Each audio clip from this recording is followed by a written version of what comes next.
ಸುದ್ದಿಯನ್ನ CM Siddaramaiah DK Shivakumar ನೋಡಲೇಬೇಕಾಗಿರೋ ಸುದ್ದಿ ಇದು.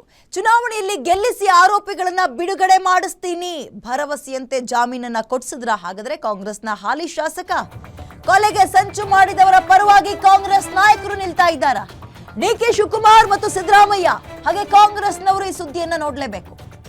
Election ನಲ್ಲಿ ಗೆಲ್ಲಿಸಿ ಆರೋಪಿಯನ್ನ ಬಿಡುಗಡೆ ಮಾಡಿಸ್ತೀವಿ ಕೊಟ್ಟ ಭರವಸೆಯಂತೆ ಜಾಮೀನನ್ನ ಕೊಡಿಸಿದ್ರ? ಹಾಗಾದ್ರೆ ಕಾಂಗ್ರೆಸ್ನ ಹಾಲಿ ಎಂಎಲ್ಎ ಕೊಲೆಗೆ ಸಂಚು ಮಾಡಿದವರ ಪರವಾಗಿ ಕಾಂಗ್ರೆಸ್ ಲೀಡರ್ಸ್ಗಳು ನಿಂತ್ಕೊಳ್ತಾ ಇದ್ದಾರ? 5 ವರ್ಷಗಳಿಂದ ಜೈಲಲ್ಲಿದ್ದವರ ಪರವಾಗಿ ನಿಂತ್ಕೊಂಡ್ರ ಕಾಂಗ್ರೆಸ್ನವರು? ಸುಪ್ರೀಂ ಕೋರ್ಟ್ ವಕೀಲರಿಗೆ ಫೀಸ್ ಕೊಟ್ಟು ಆರೋಪಿಗಳನ್ನ ಕಾಂಗ್ರೆಸ್ನವರು ಬಿಡಿಸಿದ್ರ? ಆರೋಪಿಗಳ ಬಿಡುಗಡೆ ಬೆನ್ನಲ್ಲೇ ಕಾಂಗ್ರೆಸ್ ಶಾಸಕ ಎಸ್ ಶ್ರೀನಿವಾಸ್ಗೆ ಸನ್ಮಾನನ? ಈ ಸುದ್ದಿಯನ್ನ ಸಿದ್ದರಾಮಯ್ಯ ಡಿಕೆ ಶಿವಕುಮಾರ್ ನೋಡ್ಲೇಬೇಕು. ಅಂದ್ರೆ ಡಿಜೆ ಹಳ್ಳಿ ಕೆಜೆ ಹಳ್ಳಿ ಸುದ್ದಿಯನ್ನ ನಿಮ್ ಮುಂದಿಡ್ತಾ ಇದ್ವಿ ನಾವು. ಏನಾಗಿತ್ತು ಅಂಡ್ ಕಾಂಗ್ರೆಸ್ನವ್ರು ಏನ್ ಮಾಡಕ್ ಹೊರಟಿದ್ದೀರಿ? ಯಾರ ಪರವಾಗಿ ನಿಂತ್ಕೊಳ್ತಾ ಇದ್ದೀರಿ? ಶಾಸಕರ ಮನೆಗೆ ಬೆಂಕಿ ಹಚ್ಚಿದವರ ಪರವಾಗಿ ನಿಂತ್ಕೊಳ್ತಾ ಇದ್ದೀರಾ? ಪೊಲೀಸ್ ಸ್ಟೇಷನ್ಗೆ ಬೆಂಕಿ ಹಚ್ಚಿದವರ ಪರವಾಗಿ ನಿಂತ್ಕೊಳ್ತಾ ಇದ್ದೀರಾ? 5 ವರ್ಷಗಳಿಂದ ಜೈಲಲ್ಲಿದ್ದವರ ಪರವಾಗಿ ಕಾಂಗ್ರೆಸ್ನವರೇ ನಿಂತ್ಕೊಂಡು ಫೀಸ್ ಕೊಟ್ಟು ಲಾಯರ್ನ ಅಥವಾ ವಕೀಲರನ್ನ ಅವ್ರ ಪರವಾಗಿ ನಿಲ್ಸಿದ್ರ?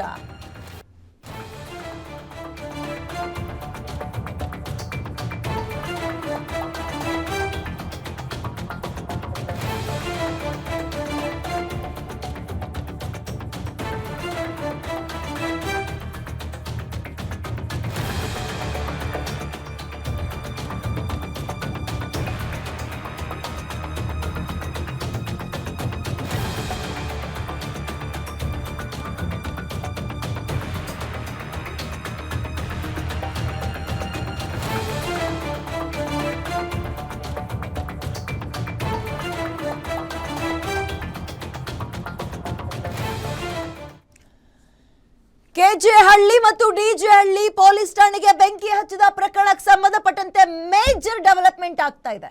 5 ವರ್ಷಗಳ ಹಿಂದೆ ಇಡೀ ರಾಜ್ಯವನ್ನೇ ಬೆಚ್ಚಿ ಬೀಳಿಸಿದ ಘಟನೆ ಅದು.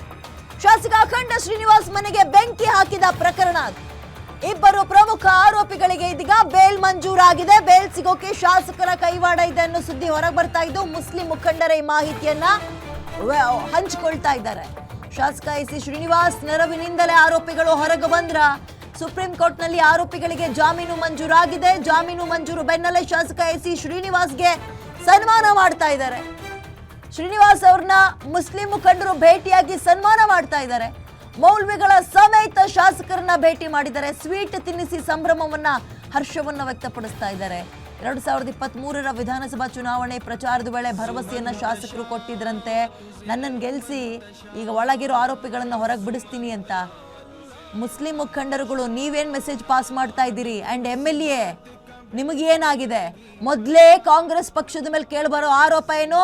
ಓಲೈಕೆ ಮಾಡ್ತೀರಿ, ಒಂದೇ ಸಮುದಾಯ ಪರವಾಗಿ ನಿಂತ್ಕೊಳ್ತೀರಿ ಅಂತ. ಇಡೀ ದೇಶವನ್ನೇ ಬೆಚ್ಚಿ ಬೀಳಿಸಿದ ಪ್ರಕರಣ ಇದು. ಏನ್ ಅಂದಿದ್ರು? ಹಾಗಾದ್ರೆ ಈಗ ಏನಾಗಿದೆ ಈ ಪ್ರಕರಣ? ನೋಡ್ತಾ ಹೋಗೋಣ.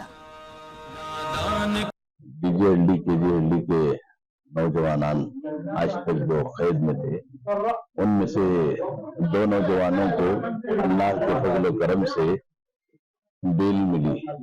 बेल पर रिहाई का ऐलान हुआ। अब उसी पर क़ियास करते हुए इंशाअल्लाह बखिया का भी आज़ादी का ऐलान होगा इंशाअल्लाह। अल्लाह तबारक व तआला आसान फरमाए। मुसलसल 5 साल 2 महीने गुजरने के बाद अल्लाह तबारक व तआला का फजल हुआ, करम हुआ, एहसान हुआ कि उन लड़कों को वहां से रिहाई के लिए बेल मिली है। अल्लाह तबारक व तआला आइंदा ऐसी किसी भी तरह के हालात से पूरी उम्मत मुस्लिमा की हिफाजत फरमाए।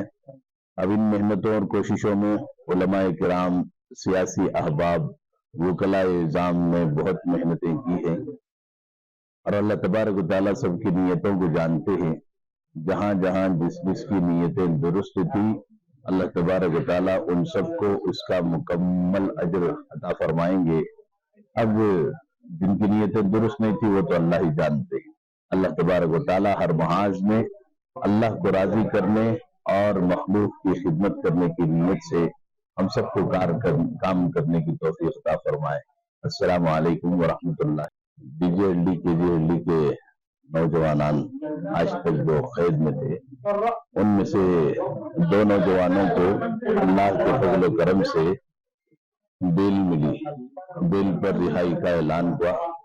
अब उसी पर क़ियास करते हुए इंशाअल्लाह बखिया का भी आज़ादी का ऐलान होगा इंशाअल्लाह। अल्लाह तबारक व तआला आसान फरमाए। मुसलसल 5 साल 2 महीने गुजरने के बाद अल्लाह तबारक व तआला का फजल हुआ, करम हुआ, एहसान हुआ कि उन लड़कों को वहां से रिहाई के लिए बेल मिली है। अल्लाह तबारक व तआला आइंदा ऐसी किसी भी तरह के हालात से पूरी उम्मत मुस्लिमा की हिफाजत फरमाए। अब इन मेहनतों और कोशिशों में सबसे पहले अल्हम्दुलिल्लाह अल्लाह का बहुत बड़ा करम है जो डीजे हल्ली के अंदर जो हुआ था नौजवानों के साथ गुस्ताख रसूल, जो गुस्ताख करने के बाद जो नौजवानों को अरेस्ट किया गया, एक इंतशार हुआ, 5 साल मुकम्मल जेल में अब तक हैं नौजवान। बड़ी जद्दोजहद वकाला हजरात और लायरों की इनसे जो कोशिशों के बाद अल्हम्दुलिल्लाह हमारे जो सुप्रीम कोर्ट के लायर रहमतुल्लाह कोतवाल जो हैं वो ज़बीउल्लाह साहब, उन्होंने उनकी कोशिश से, और सबसे बड़ी बात सियासी हजरात में हमारे जो एसी श्रीनिवास हैं पुलकेशी नगर हल्के के जो एमएलए हैं, जो उन्होंने जो जबान दी थी जब उस वक्त हमें जो इलेक्शन करे, जब गुस्ताखी होने के बाद एक एमएलए का भांजा इस तरीके से करा बोलकर हमें उस एमएलए को हटाने के वास्ते सारे मिलकर उस एमएलए को हटाकर हुकूमत से लड़कर जो एसी श्रीनिवास साहब की जो सीट मिलने के बाद पहले मेरे से मुलाकात करे, उसके बाद हमारे से सबसे मुलाकात करने के वक्त हमारा एक ही ये था कि इस जो नौजवान जो जेल के अंदर हैं, जो इनोसेंट जितने भी हैं यूएपीए लगाकर हैं, उनको बाहर निकालने की जिम्मेदारी अगर से आप ले रहे हैं, आप कर रहे हैं, तो अल्हम्दुलिल्लाह चुनाव जिताने की जिम्मेदारी हमारे सब इदारों की है। हम सब मिलकर जिताएंगे बोलकर चैलेंज करे हमने। उन्होंने जबान दिया था, उन्होंने कहा था, एसी श्रीनिवास साहब ने कहा था, सादिक साहब 1 करोड़ नहीं 4 करोड़ 5 करोड़ भी हो जाए, जो इनोसेंट है, जो मासूम है, सबसे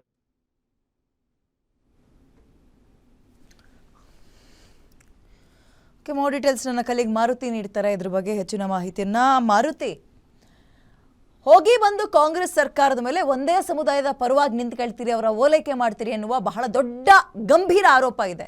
ಇದರ ಬೆನ್ನಲ್ಲೇ ಕೆಜೆ ಹಳ್ಳಿ ಡಿಜೆ ಹಳ್ಳಿ ಇಡೀ ದೇಶವೇ ತಿರುಗಿ ನೋಡುವಂತೆ ಮಾಡಿದಂತಹ ಸುದ್ದಿ. ಅದರ ಪರವಾಗಿ ನಿಂತ್ಕೊಳ್ತಾರೆ ಅದೇ ಪಕ್ಷದ ಶಾಸಕರು ಅಥವಾ ಕಾಂಗ್ರೆಸ್ನವರು ಅನ್ನುವಂತಹ ಆರೋಪವನ್ನು ಮತ್ತೆ ಮೈ ಮೇಲೆ ಯಾಕೆ ಹೇಳ್ಕೊಳ್ತಾ ಇದ್ದಾರೆ? ಯಾರಿಗೋಸ್ಕರ ಓಲೈಕೆ, ಎಲ್ಲಿ ತನಕ ಓಲೈಕೆ, ಇದ್ರ ಬಗ್ಗೆ ಮಾಹಿತಿ ಏನು ಕೊಡ್ತೀರಿ ಇವಾಗ? ವಿದ್ಯಾ, ಇದನ್ನು ಗ್ಯಾರಂಟಿ ನ್ಯೂಸ್ ಹೇಳ್ತಾ ಇಲ್ಲ, ಆದರೆ ಇದಕ್ಕೆ ಸಂಬಂಧಪಟ್ಟಂತೆ ನಿನ್ನೆ ಮುಸ್ಲಿಂ ಮುಖಂಡರು ಮಾಡಿರುವಂತಹ ಸುದ್ದಿಗೋಷ್ಠಿಯಲ್ಲಿ ಸಾದಿಕ್ ಪಾಷಾ ಅವರು ಭಾಳಷ್ಟು ಸ್ಪಷ್ಟವಾಗಿ ಹೇಳ್ತಾ ಇದ್ದಾರೆ, 2023 ವಿಧಾನಸಭಾ ಚುನಾವಣೆಯಲ್ಲಿ ನನ್ನನ್ನು ಗೆಲ್ಲಿಸಿದ್ರೆ ಪುಲಕೇಶಿ ನಗರದ ಹಾಲಿ ಶಾಸಕರಾದಂತಹ ಎಸಿ ಶ್ರೀನಿವಾಸ್ ಅವರು ಅವತ್ತು ಚುನಾವಣಾ ಸಂದರ್ಭದಲ್ಲಿ ನನ್ನನ್ನು ಗೆಲ್ಲಿಸಿದ್ದೆ ಆದರೆ ಈ ಕೆಜೆ ಹಳ್ಳಿ ಡಿಜೆ ಹಳ್ಳಿ ಪ್ರಕರಣದಲ್ಲಿ ಬಂಧಿತರಾಗಿರುವಂತಹ ಆರೋಪಿಗಳನ್ನು ಬಿಡುಗಡೆ ಮಾಡೋದಕ್ಕೆ ನಾನು ಪ್ರಯತ್ನವನ್ನು ಮಾಡ್ತೀನಿ, ಆ ರೀತಿಯಲ್ಲಿ ನಾನು ಹೋರಾಟಗಳನ್ನು ಮಾಡ್ತೀನಿ ಅನ್ನುವಂಥ ಒಂದು ಭರವಸೆಯನ್ನು ಕೊಟ್ಟಿದ್ದರು. ಆ ಭರವಸೆಯಂತೆ ಇವತ್ತು ಇಬ್ಬರು ಪ್ರಮುಖ ಆರೋಪಿಗಳು ಬಿಡುಗಡೆ ಆಗಿದ್ದಾರೆ ಅನ್ನುವಂಥ ಒಂದು ಮಾಹಿತಿಯನ್ನು ಅಧಿಕೃತವಾಗಿ ಮಾಧ್ಯಮಗಳ ಮುಂದೆ ಬಂದು ಅವ್ರು ಹೇಳಿರುವಂಥದ್ದು. ಯಾಕಂತ ಹೇಳಿದ್ರೆ ಕಾನೂನು ವಿಚಾರ ಆಗಿರೋದನ್ನ ನಾವು ಕಾನೂನಿನ ಚೌಕಟ್ಟಲ್ಲೇ ಮಾತಾಡಬೇಕಾಗುತ್ತೆ. ಹೈಕೋರ್ಟ್ ಆಗಿರ್ಬೋದು, ಸುಪ್ರೀಂ ಕೋರ್ಟ್ ಆಗಿರ್ಬೋದು, ಆರೋಪಿ ಜಾಮೀನನ್ನು ಕೇಳುವಂಥದ್ದು ಆತನ ಅಧಿಕಾರ. ಜಾಮೀನು ಕೊಡೋದಕ್ಕೆ ಆ ಪ್ರಕರಣ ಅರ್ಹವೋ ಅಲ್ವೋ ಅನ್ನುವಂಥ ನಿರ್ಧಾರವನ್ನು ಮಾಡಿರುವಂಥದ್ದು ಅದು ಸೆಷನ್ ಕೋರ್ಟ್ ಆಗಿರ್ಬೋದು, ಹೈಕೋರ್ಟ್ ಆಗಿರ್ಬೋದು, ಸುಪ್ರೀಂ ಕೋರ್ಟ್ ಆಗಿರ್ಬೋದು, ಆಯಾ ನ್ಯಾಯಮೂರ್ತಿಗಳ ವಿವೇಚನೆಗೆ ಬಿಟ್ಟಂತಹ ಒಂದು ವಿಚಾರ ಆಗಿರುತ್ತೆ. ಆ ಪ್ರಕರಣ ಇಲ್ಲಿವರೆಗೂ ಯಾವ ರೀತಿಯಾಗಿ ತನಿಖೆ ಆಗ್ತಾ ಬಂದಿದೆ, ಈಗ ಯಾವ ಹಂತದಲ್ಲಿದೆ, ಈ ಹಂತದಲ್ಲಿ ಜಾಮೀನು ಕೊಡಬೇಕಾ ಬೇಡವಾ ಅನ್ನುವಂಥದ್ದನ್ನು ನಿರ್ಧಾರ ಮಾಡುವಂಥದ್ದು ಜಡ್ಜು. ಹೀಗಾಗಿ ನಿನ್ನೆ ಸುಪ್ರೀಂ ಕೋರ್ಟಲ್ಲಿ ಅವ್ರಿಗೆ ಅಧಿಕೃತವಾಗಿ ಜಾಮೀನು ಮಂಜೂರಾಗಿದೆ. ಅದರ ಬೆನ್ನಲ್ಲೇ ಮುಸ್ಲಿಂ ಮುಖಂಡರು ಎಸಿ ಶ್ರೀನಿವಾಸ್ ಅವರ ಕಚೇರಿಗೆ ಹೋಗಿ ಅವ್ರಿಗೆ ಸನ್ಮಾನ ಮಾಡಿ, ಶಾಲು ಹಾಕಿ, ಹೂಗುಚ್ಛ ನೀಡಿ, ವಿಶ್ ಮಾಡಿ, ಸ್ವೀಟ್ ತಿನ್ನಿಸಿರೋದನ್ನು ನೋಡಿದ್ರೆ ಬಹುತೇಕ ನ್ಯಾಯಾಲಯದ ಮೇಲೆ ಒತ್ತಡ ಹಾಕೋದಕ್ಕಾಗೋದಿಲ್ಲ. ಆದರೆ ಬೇರೆ ರೀತಿಯಲ್ಲಿ ಎಸಿ ಶ್ರೀನಿವಾಸ್ ಅವರು ಈ ಆರೋಪಿಗಳ ಪರವಾಗಿ ನಿಂತ್ರ ಅನ್ನುವಂಥದ್ದು ಅನುಮಾನ ಬರುವಂಥದ್ದು. ಅದಕ್ಕೆ ಸಾಥ್ ಕೊಡುವಂಥ ಒಂದು ರೀತಿಯಲ್ಲಿ ಸಾದಿಕ್ ಪಾಷಾ ಅವರು ಹೇಳಿದ್ದಾರೆ, ಇದಕ್ಕೆ ಭಾಳಷ್ಟು ಸಹಾಯ ಮಾಡಿರುವಂಥದ್ದು ಎಸಿ ಶ್ರೀನಿವಾಸ್ ಅವರು ಅನ್ನುವಂಥದ್ದು. ಹೀಗಾಗಿ ಕೆಜೆ ಹಳ್ಳಿ ಡಿಜೆ ಹಳ್ಳಿ ಪ್ರಕರಣ ಕೇವಲ ಬೆಂಗಳೂರು ಕರ್ನಾಟಕಕ್ಕಷ್ಟೇ ಸೀಮಿತ ಆಗಲಿಲ್ಲ, ಇಡೀ ರಾಜ್ಯಾದ್ಯಂತ ಚರ್ಚೆ ಆಯಿತು, ಇಡೀ ದೇಶಾದ್ಯಂತ ಚರ್ಚೆ ಆಯಿತು ಕಳೆದ 5 ವರ್ಷಗಳ ಹಿಂದೆ. ಅಂದಿನ ಶಾಸಕರಾಗಿದ್ದಂತಹ ಅಖಂಡ ಶ್ರೀನಿವಾಸ್ ಅವರ ಮನೆಗೆ ಬೆಂಕಿ ಹಚ್ಚಿದ್ರು. ಬಹುತೇಕ ಅವತ್ತು ಅಖಂಡ ಶ್ರೀನಿವಾಸ ಮೂರ್ತಿ ಹಾಗೂ ಅವರ ಕುಟುಂಬ ಅಲ್ಲಿಂದ ಬಚಾವಾಗಿದ್ದೆ ಒಂದು ರೀತಿ ದೊಡ್ಡ ಬಚಾವಾಗಿದ್ದೆ ಯಾರೂ ಊಹೆ ಮಾಡಿರಲಿಲ್ಲ. ಅದೇ ರೀತಿ ಪೊಲೀಸ್ ಠಾಣೆಗೆ ಬೆಂಕಿ ಹಚ್ಚಿದ್ದನ್ನು ಕೂಡ ನೋಡಿದ್ವಿ. ಈ ಪ್ರಕರಣಕ್ಕೆ ಅಂದಿನ BJPಯ ಸರ್ಕಾರ ಇದನ್ನು ಬೇರೆ ಆಯಾಮಗಳಲ್ಲಿ ತನಿಖೆಯನ್ನು ಮಾಡ್ತು. ತದಬಳಿಕ NIA ಕೂಡ ಈ ಪ್ರಕರಣಕ್ಕೆ ಕೊಡುವಂಥ ಒಂದು ಕೆಲಸಗಳಾಗಿದ್ದು, ಈಗ ಈ ಪ್ರಕರಣ ಅಂತಿಮ ಘಟ್ಟಕ್ಕೆ ಬಂದಿದೆ. ಅಂದರೆ ಈಗಾಗಲೇ ಇದಕ್ಕೆ ಸಂಬಂಧಪಟ್ಟಂತೆ ದೊಡ್ಡ ಮಟ್ಟದ ಒಂದು ಚಾರ್ಜ್ ಶೀಟನ್ನು ಸಲ್ಲಿಕೆ ಮಾಡುವಂಥ ಒಂದು ಕೆಲಸ ಆಗಿದೆ, ವಿಚಾರಣಾ ಹಂತದಲ್ಲಿದೆ. ಈ ಸಂದರ್ಭದಲ್ಲಿ ಮೊನ್ನೆ ಜುಲೈ 1ನೇ ತಾರೀಕು ಕರ್ನಾಟಕದ ಹೈಕೋರ್ಟ್ ಈ ಇಬ್ಬರು ಆರೋಪಿಗಳು ಸಲ್ಲಿಸಿದಂತಹ ಜಾಮೀನು ಅರ್ಜಿಯನ್ನು ತಿರಸ್ಕಾರ ಮಾಡಿತ್ತು. ಕರ್ನಾಟಕ ಹೈಕೋರ್ಟ್ ಮಾಡಿದಂಥ ಆದೇಶವನ್ನು ಪ್ರಶ್ನೆ ಮಾಡಿ ಮತ್ತೆ ಸುಪ್ರೀಂ ಕೋರ್ಟ್ ಮೊರೆ ಹೋಗಿದ್ರು. ಸುಪ್ರೀಂ ಕೋರ್ಟಲ್ಲಿ ಕಾಂಗ್ರೆಸ್ನ ರಾಜ್ಯಸಭಾ ಸದಸ್ಯರು ಹಾಗೂ ಹಿರಿಯ ವಕೀಲರಾದಂತಹ ಕಪಿಲ್ ಸಿಬಾಲ್ ಅವರು ಈ ಆರೋಪಿಗಳ ಪರವಾಗಿ ವಾದ ಮಂಡನೆಯನ್ನು ಮಾಡಿರುವಂಥದ್ದು. ಸುಪ್ರೀಂ ಕೋರ್ಟ್ ಆರೋಪಿಗಳು ಹೇಳಿದಂತಹ ಅಂಶಗಳನ್ನು ಪರಿಗಣಿಸಿ ಜಾಮೀನನ್ನು ಕೊಟ್ಟಿದೆ. ಆದರೆ ಜಾಮೀನು ಸಿಕ್ಕ ಬಳಿಕ ಪುಲಕೇಶಿ ನಗರ ವಿಧಾನಸಭಾ ಕ್ಷೇತ್ರದಲ್ಲಾಗಿರ್ಬೋದು, ರಾಜ್ಯದಲ್ಲಾಗಿರ್ಬೋದು ಚರ್ಚೆ ಆಗ್ತಾ ಇರುವಂಥದ್ದು ಬೇರೆ ವಿಚಾರಗಳು. ಇವರ ಜಾಮೀನು ಸಿಗೋದಕ್ಕೆ AC ಶ್ರೀನಿವಾಸ್ ಅವರು ಭಾಳಷ್ಟು ಪ್ರಯತ್ನವನ್ನು ಪಟ್ಟಿದ್ದಾರೆ ಅಂತ. ಹಾಗಾದರೆ ಅವತ್ತು ಬೆಂಕಿ ಹಚ್ಚೋದಕ್ಕೆ ಕಾರಣಕರ್ತರಾದಂತಹ ಆರೋಪಿಗಳ ಪರವಾಗಿ ಹಾಲಿ ಶಾಸಕರಾದಂತಹ ಪುಲಕೇಶಿ ನಗರದ AC ಶ್ರೀನಿವಾಸ್ ಅವರು ನಿಂತ್ರ ಅನ್ನುವಂಥ ಒಂದು ಪ್ರಶ್ನೆಗಳು ಉಟ್ಕೊಂಡಿರುವಂಥದ್ದು. ಇದು ಗ್ಯಾರಂಟಿ ನ್ಯೂಸ್ನ ಆರೋಪ ಅಲ್ಲ, ಗ್ಯಾರಂಟಿ ನ್ಯೂಸ್ನ ವಿಚಾರವೂ ಅಲ್ಲ. ಇದು ಹೇಳ್ತಾ ಇರುವಂಥದ್ದು ಸಾದಿಕ್ ಪಾಷಾ ಅನ್ನುವಂತಹ ಮುಸ್ಲಿಂ ಮುಖಂಡ ಸೇರಿದಂತೆ ಹಲವು ಮೌಲ್ವಿಗಳು ಮತ್ತು ಮುಖಂಡರುಗಳು ಸೇರಿ ಸುದ್ದಿಗೋಷ್ಠಿ ಮಾಡಿ ಈ ವಿಚಾರವನ್ನು ಹೇಳಿರುವಂಥದ್ದು. ವಿದ್ಯಾ, ಈಗ ಪಾಷಾ ಅವ್ರ ಮಾತು ನಾನು ಕೇಳಿಸ್ಕೊಳ್ತಾ ಇದ್ದೆ ಮಾರುತಿ. ನಾವು ಮಾತಾಡಬೇಕಾದ್ರೆ ಶಾಸಕರು ಹೇಳಿದರು ಇದು 5-6 ಕೋಟಿ ಆಗುತ್ತೆ, ಆದರೂ ಕೂಡ ನಾನು ಅವರೆಲ್ಲರನ್ನೂ ಬಿಡಿಸ್ಕೊಬರ್ತೀನಿ ಅಂತ ಹೇಳಿದರು. ಅದರಂತೆ ನಡ್ಕೊಂಡಿದ್ದಾರೆ ಅಂತ ಅವ್ರಿಗೆ ಒಂದು ರೀತಿ ಕ್ರೆಡಿಟ್ ಕೊಡೋ ರೀತಿಯಲ್ಲಿ ಮಾತಾಡ್ತಾ ಇದ್ರು. ಇದೆಲ್ಲ ಏನು ಮೆಸೇಜ್ ಪಾಸ್ ಆಗುತ್ತೆ, ಸಮಾಜಕ್ಕೆ ಏನು ಮೆಸೇಜ್ ರವಾನೆ ಮಾಡ್ತಾ ಇದ್ದಾರೆ? ಒಂದು ಪೊಲೀಸ್ ಸ್ಟೇಷನ್ಗೆ ಕಲ್ಲು ಹೊಡೆದ ಪ್ರಕರಣ, ಒಬ್ಬ MLA ಮನೆಗೆ ಬೆಂಕಿ ಹಚ್ಚಿದ ಪ್ರಕರಣ, ಇದನ್ನು ಮತ್ತಷ್ಟು ಒಂದು ರೀತಿ ರಾಂಗ್ ಮೆಸೇಜ್ ಪಾಸ್ ಮಾಡ್ದಂಗಲ್ವಾ? ಮತ್ತೊಂದು ಧರ್ಮ ಈಗ ಕಣ್ಣನ್ನು ಕೆಂಪು ಮಾಡ್ಕೊಳ್ಳಲ್ವಾ? ವಿದ್ಯಾ, ಪುಲಕೇಶಿ ನಗರ ವಿಧಾನಸಭಾ ಕ್ಷೇತ್ರದಲ್ಲಿ ಯಾರೇ ರಾಜಕೀಯ ಮಾಡಬೇಕು ಅಂತ ಹೇಳಿದ್ರು ಕೂಡ ಅಲ್ಲಿ ಪ್ರಬಲ ಸಮುದಾಯ ಆಗಿರುವಂಥದ್ದು, ಹೆಚ್ಚು ಮತಗಳು ಇರುವಂಥದ್ದು ಮುಸ್ಲಿಂ ಸಮುದಾಯ. ಹೀಗಾಗಿ ಸಹಜವಾಗಿ ಕಾಂಗ್ರೆಸ್ ಅಭ್ಯರ್ಥಿ, ಅಂದಿನ ಕಾಂಗ್ರೆಸ್ ಅಭ್ಯರ್ಥಿ ಆಗಿದ್ದಂತಹ AC ಶ್ರೀನಿವಾಸ್ ಅವರು ಈ ಭರವಸೆಯನ್ನು ಕೊಟ್ಟಿರುವಂಥದ್ದು ನಿಜ. ಆದರೆ ಸಮಾಜಕ್ಕೆ ನಾವು ಯಾವ ಸಂದೇಶವನ್ನು ಕೊಡ್ತಾ ಇದ್ವಿ, ಇಂಥ ಒಂದು ಭರವಸೆಗಳನ್ನು ಕೊಡೋದ್ರ ಮುಖೇನ ಇಂಥ ಪ್ರಕರಣಗಳು ಇನ್ನೂ ಹೆಚ್ಚು ಮಾಡಿ ಅನ್ನುವಂಥ ಒಂದು ಸಂದೇಶವನ್ನು ಕೊಡ್ತೀವ. ಗೆಲ್ಲೋದು ಸೋಲೋದು ಅದು ಸೆಕೆಂಡ್ರಿ. ಆದರೆ ಮುಂದಿನ ದಿನಗಳಲ್ಲಿ ಒಂದು ವೇಳೆ ಗೆದ್ದು ಬಂದ ಬಳಿಕ ಅವರು ಕೊಟ್ಟಂತಹ ಮಾತನ್ನು ಈಡೇರಿಸಬೇಕಾಗುತ್ತೆ. ಆ ಮಾತನ್ನು ನೀವು ನ್ಯಾಯಾಲಯದಲ್ಲಿರುವಂಥ ಒಂದು ಪ್ರಕರಣಕ್ಕೆ ಸಂಬಂಧಪಟ್ಟಂತೆ, ಒಂದು ಗಂಭೀರ ಪ್ರಕರಣಕ್ಕೆ ಸಂಬಂಧಪಟ್ಟಂತೆ, ಗಂಭೀರ ಪ್ರಕರಣದಲ್ಲಿ ಪ್ರಮುಖ ಆರೋಪಿಗಳಾಗಿರುವಂಥವ್ರನ್ನು ಬಿಡಿಸ್ಕೊಂಡು ಬರೋದಕ್ಕೆ ಇಷ್ಟೆಲ್ಲ ಕೋಟಿ ಆಗುತ್ತೆ, ಅದರ ಬಗ್ಗೆ ಯೋಚನೆ ಮಾಡಬೇಡಿ, ಆ ಕೆಲಸವನ್ನು ನಾನು ಮಾಡ್ತೀನಿ ಅನ್ನುವಂತಹ ಒಂದು ಭರವಸೆಯನ್ನು ಕೊಡೋದೇ ಒಂದು ದೊಡ್ಡ ತಪ್ಪು. ಆದರೆ ನಮ್ಮ ಚುನಾವಣಾ ಆಯೋಗ ಆಗಿರ್ಬೋದು, ಚುನಾವಣಾ ಆಯೋಗದ ಅಧಿಕಾರಿಗಳು ಇದನ್ನು ಯಾವ ರೀತಿಯಾಗಿ ಅರ್ಥ ಮಾಡ್ಕೊಳ್ತಾರೆ, ಯಾವ ರೀತಿಯಾಗಿ ಇದನ್ನೆಲ್ಲವನ್ನು ಕೂಡ ಒಪ್ಕೊಳ್ತಾರೆ ಅನ್ನುವಂಥದ್ದೇ ನಮ್ಮ ಮುಂದಿರುವಂಥ ಒಂದು ಪ್ರಶ್ನೆಗಳು. ಇಂಥ ಒಂದು ಭರವಸೆಗಳನ್ನು ಕೊಡೋದು ತಪ್ಪು. ಯಾಕಂತ ಹೇಳಿದ್ರೆ ಯಾವುದೋ ಒಂದು ಗ್ಯಾರಂಟಿಗಳನ್ನು ಕೊಟ್ಟು ಇಲ್ಲ ಬೇರೆ ರೈತರಿಗೆ ಬೇರೆ ರೀತಿಯಾದಂಥ ಒಂದು ಅನುಕೂಲ ಮಾಡಿಕೊಡ್ತೀವಿ ಅನ್ನೋದು ಬೇರೆ. ಆದರೆ ಇಂಥ ಒಂದು ಗಂಭೀರ ಕೆಲಸಗಳನ್ನು ಮಾಡಿದಂಥವರ ವಿರುದ್ಧ ಗಂಭೀರವಾದಂಥ ಒಂದು ಪ್ರಕರಣ ದಾಖಲಾಗಿದೆ, ದೊಡ್ಡ ಮಟ್ಟದ ಒಂದು ಚಾರ್ಜ್ ಶೀಟ್ ಸಲ್ಲಿಕೆ ಆಗಿದೆ. ಈ ಪ್ರಕರಣದಲ್ಲಿ ನಾವು ಆರೋಪಿಗಳನ್ನು ಬಿಡುಗಡೆ ಮಾಡಿಸ್ಕೊಂಡು ಬರ್ತೀವಿ ಅನ್ನುವಂಥ ಒಂದು ಭರವಸೆ ಇದಿಲ್ಲ. ಈ ಭರವಸೆ ಮಾಡಿರೋದೇ ತಪ್ಪು. ಇದನ್ನು ಅವತ್ತು ಚುನಾವಣಾ ಅಧಿಕಾರಿಗಳು ಕೂಡ ಸರಿಯಾಗಿ ಅರ್ಥ ಮಾಡ್ಕೊಂಡಿಲ್ಲ. ಆದರೆ ಆ ಕಣದಲ್ಲಿರುವಂಥ ಅಭ್ಯರ್ಥಿ ನಾನು ಯಾವ ವಿಚಾರವನ್ನು ಯಾವ ಕಾರ್ಡನ್ನು ಪ್ಲೇ ಮಾಡಿದ್ರೆ ಗೆಲ್ಲಬಹುದು ಅನ್ನುವಂಥ ಒಂದು ಲೆಕ್ಕಾಚಾರವನ್ನು ಹಾಕ್ಕೊಂಡು AC ಶ್ರೀನಿವಾಸ್ ಅವರು ಆ ಕಾರ್ಡನ್ನು ಪ್ಲೇ ಮಾಡಿರ್ಬೋದು. ಅದರಂತೆ ಇವತ್ತು ಸಾದಿಕ್ ಪಾಷಾ ಅವರು ಕೂಡ ಅದೇ ಹೇಳ್ತಿರುವಂಥದ್ದು. ಅವತ್ತು ಏನು ಮಾತು ಕೊಟ್ಟಿದ್ರು ಆ ಮಾತಿನಂತೆ ಇವತ್ತು ಅವ್ರು ನಡ್ಕೊಂಡಿದ್ದಾರೆ ಅಂತ. ಅಂದರೆ ಕೆಳ ನ್ಯಾಯಾಲಯದಿಂದ ಮೇಲ್ದರ್ಜೆ ನ್ಯಾಯಾಲಯಕ್ಕೆ ಹೋಗಬೇಕು ಅನ್ನೋದಾದರೆ ನ್ಯಾಯಾಲಯದಲ್ಲಿ ಖರ್ಚುಗಳು ಬರೋದಿಲ್ಲ. ಆದರೆ ನ್ಯಾಯಾಲಯದಲ್ಲಿ ವಾದ ಮಂಡನೆ ಮಾಡೋದಕ್ಕೆ ಒಂದಷ್ಟು ಖರ್ಚು ಬರುತ್ತೆ. ಆ ಖರ್ಚನ್ನು ಶಾಸಕರು ನೋಡ್ಕೊಂಡಿದ್ದಾರೆ ಅನ್ನುವಂಥ ಒಂದು ಮಾಹಿತಿಯನ್ನು ಮುಸ್ಲಿಂ ಮುಖಂಡರು ಕೊಡ್ತಾ ಇರುವಂಥದ್ದು. ವಿದ್ಯಾ, ಓಕೆ, ಧನ್ಯವಾದ ಮಾರುತಿ ಡೀಟೇಲ್ಸ್ಗೆ. ಇದು ನಾಳೆ ಮತ್ತೊಂದು ರೀತಿಯ ಧರ್ಮ ಕಲಹಕ್ಕೆ ಅಥವಾ ಮತ್ತೊಂದು ರೀತಿಯ ಆರೋಪಕ್ಕೆ ಕಾರಣ ಆಗ್ಬೋದು.